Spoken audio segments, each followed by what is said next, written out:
আচ্ছা, জীবনে কখনো কোনো মৃত মানুষের মুখে জল দিয়েছেন? সুযোগ পেলে দেবেন। তখন খুব কাছ থেকে দেখতে পাবেন মৃত মানুষের দেহটা কতটা অসহায় লাগে। সুযোগ পেলে কখনো কখনো রাতে দেহটা পাহারা দেবেন।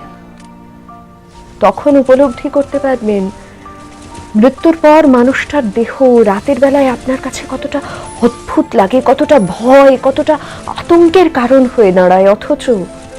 অথচ এই শরীরটাই আপনার প্রিয় ছিল, আপন ছিল। সুযোগ পেলে মানুষটাকে মৃত্যুর পর হলেও ছুঁয়ে থাকবেন কিছুক্ষণ। তাহলে বুঝতে পারবেন এই পৃথিবীতে বিশাল প্রভাব প্রতিপত্তি মৃত্যুর পর এক নিমেষে শূন্য হয়ে যায়।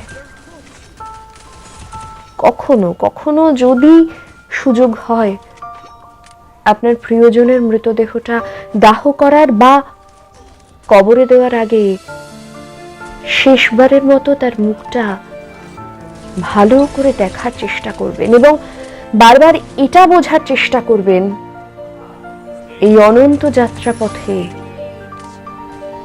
এটাই আপনার তার সঙ্গে শেষ দেখা।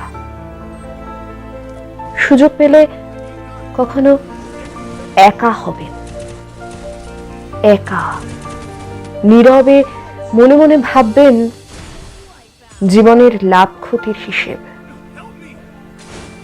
যারা চলে গেছেন এই পৃথিবী ছেড়ে, তারা এই পৃথিবীতে কি রেখে গেছেন, কাদের রেখে গেছেন?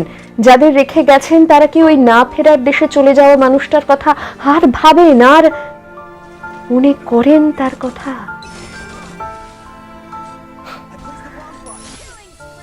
আমাদের জীবনটা বড় অদ্ভুত, বৈচিত্র্যময়।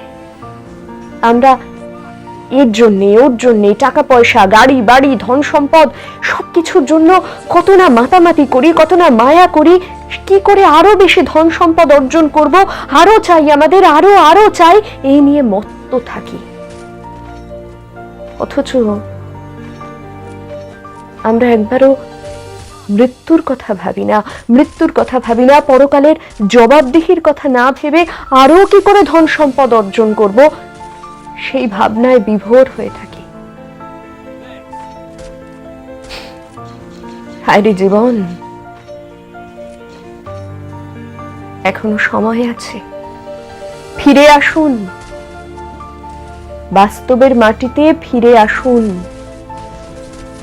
বাঁচুন, প্রিয়জনদের সঙ্গে একটু বেশি করে সময় কাটান, বাঁচুন, বাঁচার মতো বাঁচুন।